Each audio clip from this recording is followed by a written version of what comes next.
नमस्कार। सभी मित्रों को मेरा प्रणाम। आशा और उम्मीद करते हैं आप सभी लोग स्वस्थ होंगे, मस्त होंगे और अपने परिवार के साथ व्यस्त होंगे। आपको मेरी कहानियाँ कैसे लग रही हैं मुझे कमेंट में ज़रूर लिखिए। कहानियों को कभी भी स्किप करके मत देखिएगा। चलिए बढ़ते हैं आज की कहानी की ओर। एक बार की बात है, एक गडरिया जंगल में घूम रहा था अपनी सभी बकरियों को लेकर। तभी उन बकरियों और मेमनों में से एक बकरी उनके पास आती है और कहती है, हमें उधर एक छोटा सा बाघ का बच्चा दिखाई दे रहा है। गडरिया दौड़ कर जाता है और देखता है सचमुच वहाँ पर एक छोटा सा बाघ का बच्चा, जिसकी अभी आंखें भी नहीं खुली थी, वो वहाँ पर लेटा हुआ था। गडरिया उसे गोद में उठाकर घर ले आता है, सभी मेमनों और बकरियों को घर ले आता है। अब वह जैसे जैसे बड़ा हो रहा था, वह उसे खूब सारा बकरियों का दूध पिलाता। वह खूब तरोताज़ा और तंदुरुस्त महसूस करता। वह ठीक हो गया और बड़ा हो गया। धीरे धीरे गडरिये को पता लगा यह बाघ का बच्चा नहीं, शेर का बच्चा है। फिर वह धीरे धीरे बड़ा होने लगा। उसकी दिनचर्या बस मेमनों के साथ खेलना, कूदना, भागना, दौड़ना यही था। यहाँ तक कि उसकी बोली भाषा भी मेमनों की जैसे ही हो गई थी।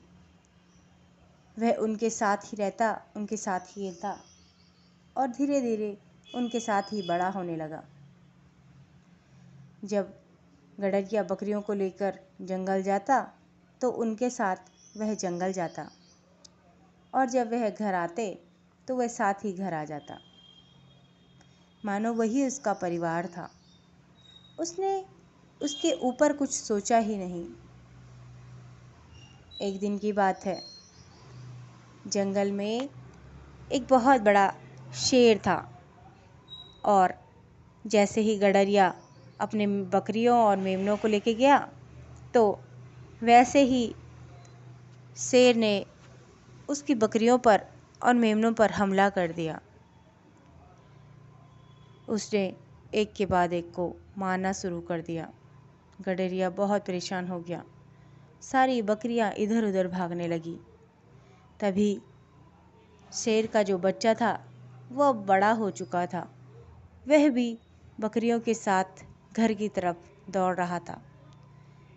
दूसरे शेर ने देखा कि ये क्यों भाग रहा है, ये तो बकरियां हैं, कमज़ोर हैं, ये तब भाग रही हैं, परंतु ये तो शेर का बच्चा है, ये क्यों भाग रहा है। शेर ने उन बकरियों को वहीं छोड़ा और सीधे उसी शेर के पास पहुंच गया। उस शेर को अपने साथ ले आया और कहा, तुम क्यों भाग रहे हो, तुम तो खुद एक शेर हो। तभी शेर ने कहा, नहीं नहीं, मैं बचपन से ही इनके साथ पला बड़ा हूँ और तुम मुझे भी मार डालोगे।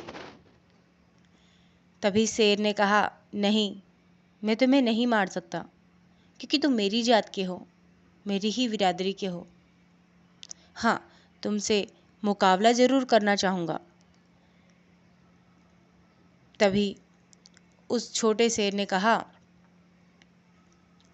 नहीं, मुझे छोड़ दो, और वह उन मेमनों की भांति ही उससे गुहार करने लगा। फिर वह उसे नदी के किनारे लेके गया।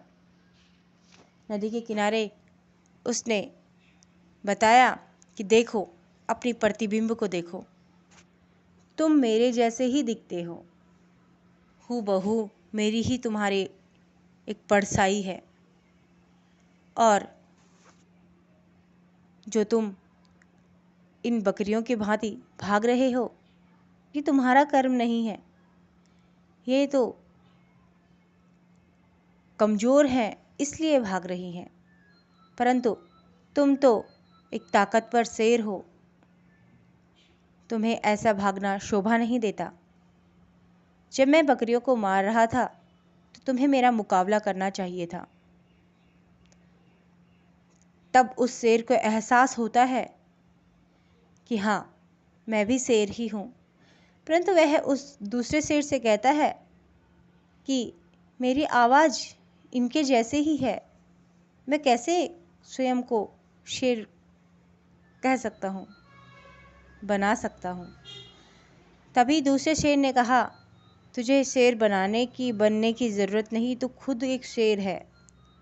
तुझे अपने भीतर के उस शेर को पहचानना होगा, उस दहाड़ को पहचानना होगा। और फिर वह नन्हा शेर जो था, वो जो यौवन में ढल गया था, वह एक दहाड़ मारता है और सारा जंगल कांप उठता है। फिर उसे एहसास होता है कि मैं कमज़ोर नहीं, बहुत ताकतवर हूँ।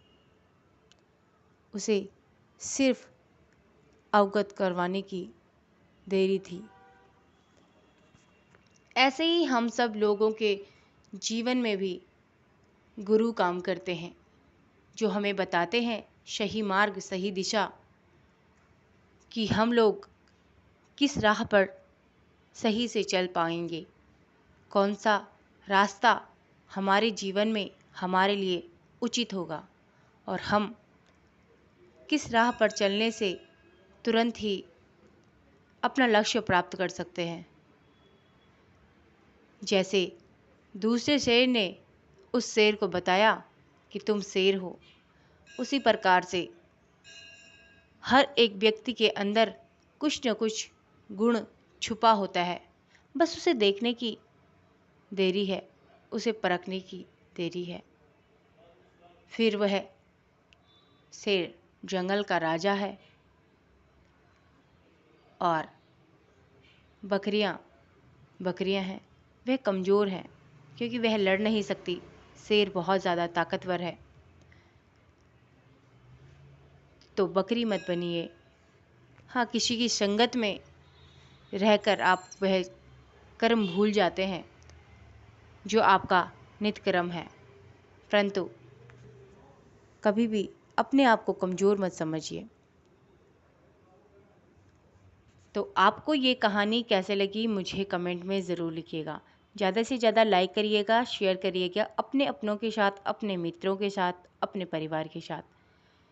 और जो लोग नए हैं वे चैनल को सब्सक्राइब ज़रूर करिएगा, बेल आइकन दबाना ना भूलिएगा ताकि आपको सबसे पहले नोटिफिकेशन आए और आप सबसे पहले मेरी कहानियों से जुड़ें।